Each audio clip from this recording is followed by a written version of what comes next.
के बहुत ही जुझारू, कर्मशील और संवेदनशील अध्यक्ष और संसद में मेरे साथी श्री सी.आर. पाटिल जी, हमारे राष्ट्रीय उपाध्यक्षा और हमारे साथ संगठन का काम देख रही संसद में मेरे साथी श्रीमती भारतीबेन सियाल जी, हम सबके प्रेरणा के स्रोत, जिन्होंने भारतीय जनता पार्टी को मजबूतीकरण प्रदान करने में अपना जीवन लगाया, ऐसे हमारे वरिष्ठ नेता पूर्व अध्यक्ष सम्मानीय वजुभाई वाला जी, हमारे प्रदेश के पूर्व मुख्यमंत्री और हमारे वरिष्ठ साथी सम्मानीय विजय भाई रूपाणी जी, हमारे पूर्व अध्यक्ष और वर्तमान में मंत्री श्री जीतू भाई बघानी जी, हमारे सभी प्रदेश के पदाधिकारीगण, हमारे संसद में सभी मेरे वरिष्ठ साथीगण, सांसदगण, प्रदेश सरकार में मंत्रीगण, सभी विधायकगण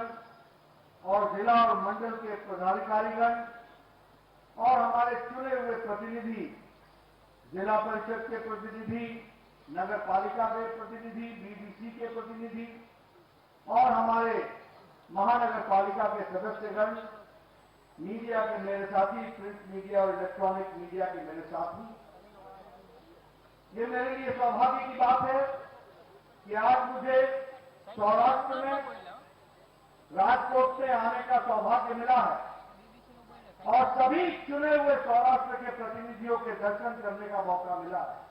मैं आप सबका हार्दिक अभिनंदन करता हूं, स्वागत करता हूं। और जब मैं सौराष्ट्र की बात करता हूं तो ये संतों की भूमि है और ये सावत की भूमि भी है।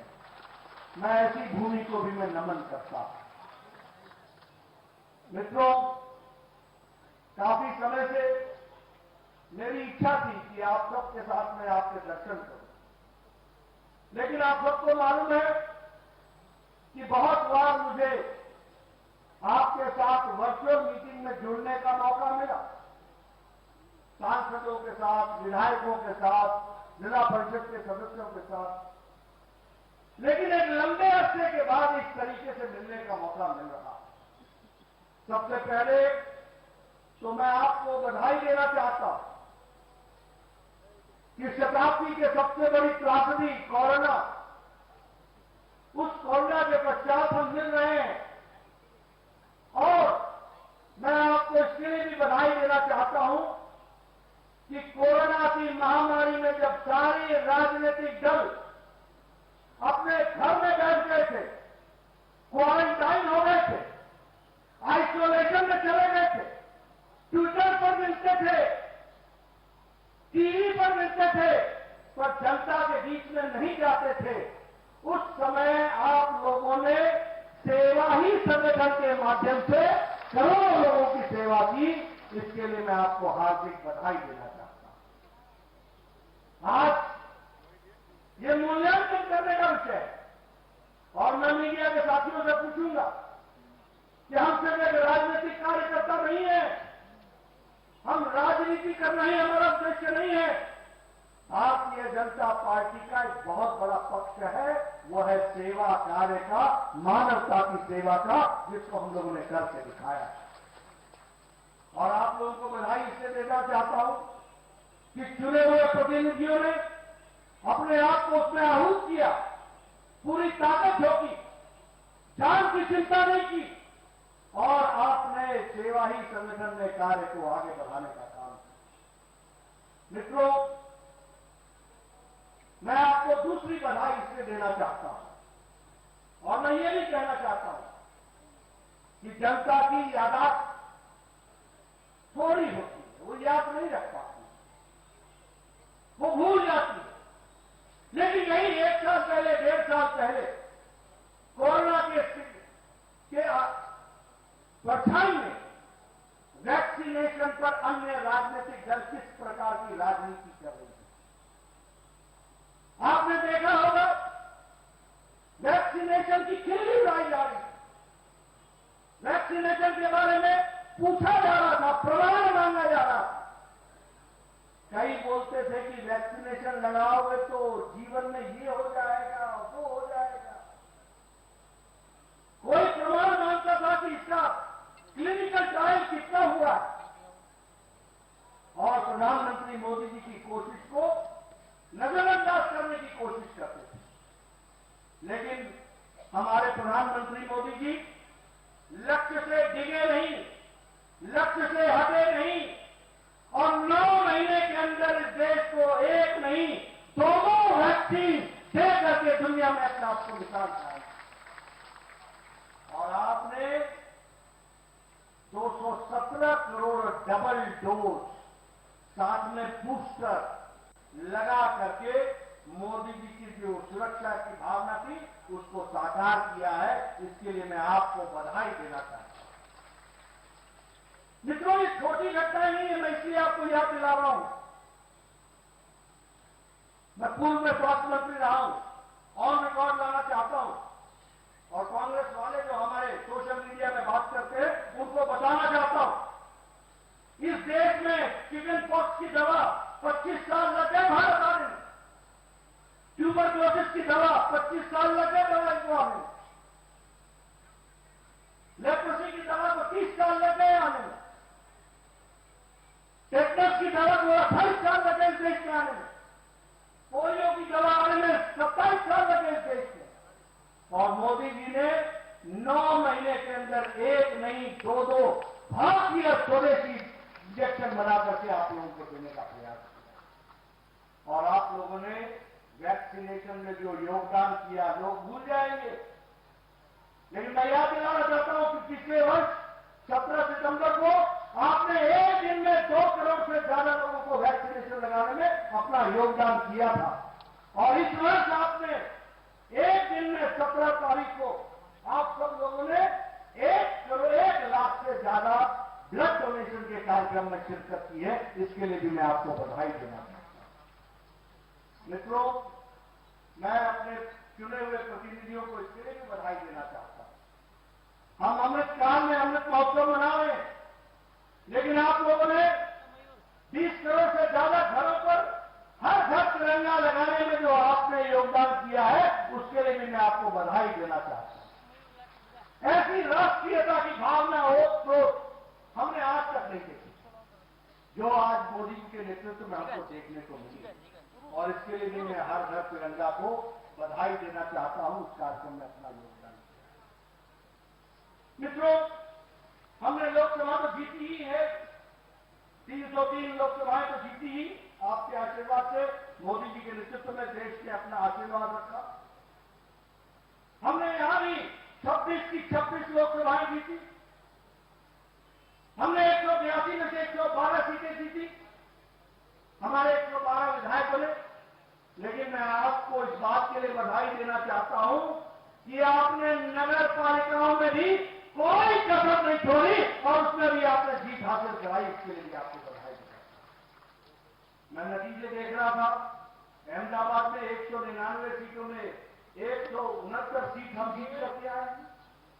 अगर वडोदरा की बात करें तो 76 में से 69 सीट जीत करके आए। अगर हम सूरत की बात करें तो 120 में से 93 सीट जीत करके आए। अगर हम गांधीनगर की बात करें तो 44 में से 41 सीटें जीत करके आए। अगर हम भावनगर की बात करें तो 52 सीटों में 44 सीट जीत करके आए। और जामनगर की बात करें तो 64 में 50 सीटें जीत करके आए।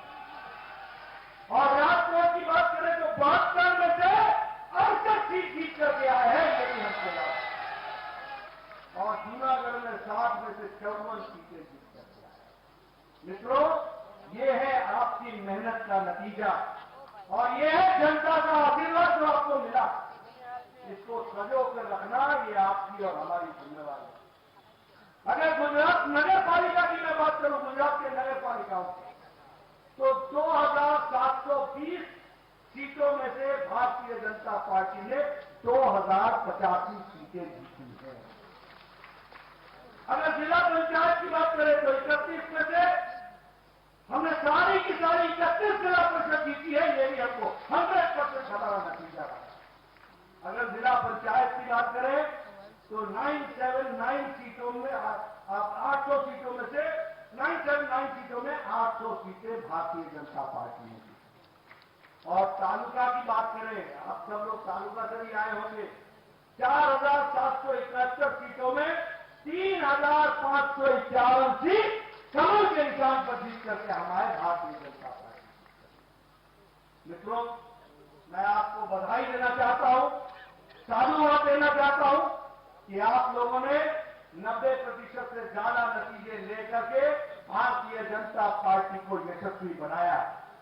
और मैं गुजरात की जनता को भी धन्यवाद देना चाहता हूं जिन्होंने एकतरफा फैसला भारतीय जनता पार्टी के पक्ष में दिया। और इसलिए हम जहां जिम्मेवारी के साथ सेवा के कार्य में जुटे हैं, राजनीतिक दृष्टि से जुटे हैं, उस कार्य को आगे बढ़ा रहे हैं।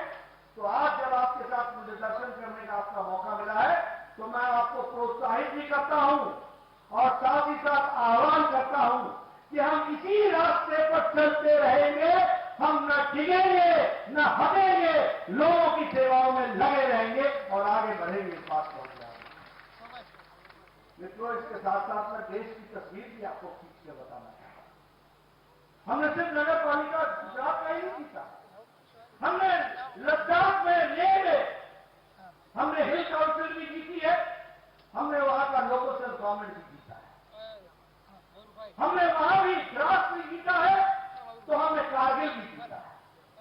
और वहां से अगर हम अपनी यात्रा शुरू करें और नीचे आए तो हमने हिमाचल भी जीता है पंचायत में, और हमने चंडीगढ़ में म्युनिसिपल कॉर्पोरेशन भी जीता है, और हमने हरियाणा भी जीता है, और हमने उत्तर प्रदेश भी जीता है, हमने मध्य प्रदेश भी जीता है, और हमने कर्नाटक भी जीता है, हमने तेलंगाना में भी अपना झंडा गाड़ा है। इसको याद रखना। और गुजरात से लेकर, कच्छ से लेकर, और हमने नॉर्थ ईस्ट में त्रिपुरा जीता है, अरुणाचल प्रदेश जीता है, हमने मणिपुर जीता है, हमने सभी लोकल सेल्फ गवर्नमेंट को वहां भी जीता है।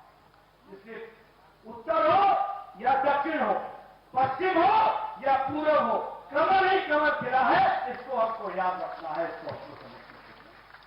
मित्रों, भारतीय जनता पार्टी सिर्फ कहने के लिए दुनिया की सबसे बड़ी पार्टी नहीं है। भारतीय जनता पार्टी आप लाखों करोड़ों कार्यकर्ताओं के पसीने के कारण, आप लाखों करोड़ों कार्यकर्ताओं के मेहनत के कारण आज देश के हर नक्शे पर दिखाई देती है, हर जगह दिखाई देती है। और इसी तरीके से हमको काम को आगे बढ़ाने की आवश्यकता है, उसको हमको पूरा करना है। मित्रों, जब हम म्युनिसिपल कॉर्पोरेशन की बात करते हैं, जब हम पंचायत की बात करते हैं, जब हम जिला परिषद की बात करते हैं, तो हमको ये बात ध्यान में रखनी है कि हमें विकास संपूर्णता में करना है। और जब हम संपूर्णता की बात करते हैं तो हमको समाज की हर छोटी समस्याओं को समझदारी के साथ समझना है। हमें जानना है, हमें सिर्फ ऑपरेशन नहीं करना है, हमने उसकी बारीकी में जाना है कि समस्या है क्या, उस समस्या का निवारण क्या है, उस समस्या का निदान क्या है, हम किस तरीके से उसको जोड़ सकते हैं। और जिस जो एक शब्द है, we have to go for sustainable growth, जो ग्रोथ सस्टेन कर जाए, जो पूर्णता संपूर्णता में होलिस्टिक हो, उसको हमको आगे बढ़ाना है।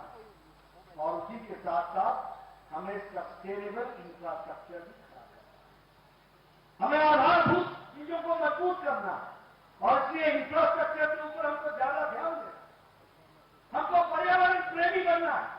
और अगर हमको पर्यावरण प्रेमी बनना है तो हर जिले में 75 से ज्यादा सरोवर भी बनाने हैं, उनका रख रखाव भी करना है, उनको संभाल के भी रखना है, और हमको पानी का रिचार्ज करते हुए नीचे जमीन से पानी का चार्ज उठाना है।